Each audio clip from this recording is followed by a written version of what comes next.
Guys, welcome to Vibe Learning. இன்னைக்கு நம்ம 10th Maths Chapter 1 Example 1.21 பார்க்க போகிறோம். Question பார்க்கலாம். If f of x is 3x minus 2, g of x is 2x plus k, and if f of g equal to g of f, then find the value of k. இதை கண்டுபிடிச்சிட்டு ரெண்டுத்தையும் equate பண்ணால் k value என்னன்னு கண்டுபிடிச்சிடலாம். First நம்ம f of g and g of f கண்டுபிடிக்கலாம்.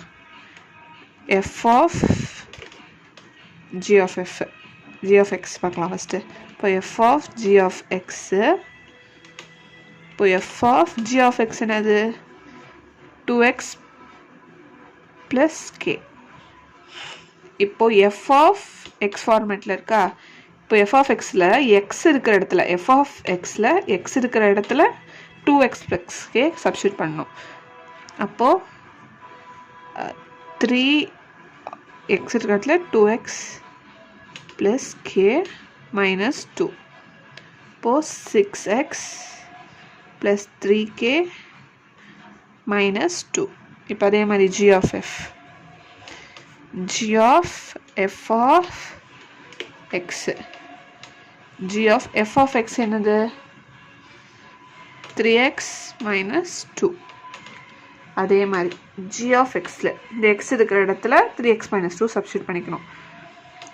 அப்போது 2 into x இருக்கிற இடத்துல 3x minus 2 plus k, 6x minus 4 plus k. இப்போ நமக்கு வேறு என்ன கேட்டிருக்காங்க கொஷனில், find the value of k. அப்போ இது ரெண்டுத்தையும் நம்ம ஈக்குவேட் பண்ணணும்.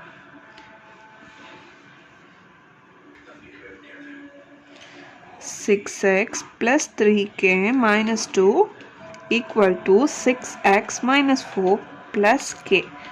ஓகே, 6x கேன்சல் ஆகிடும்.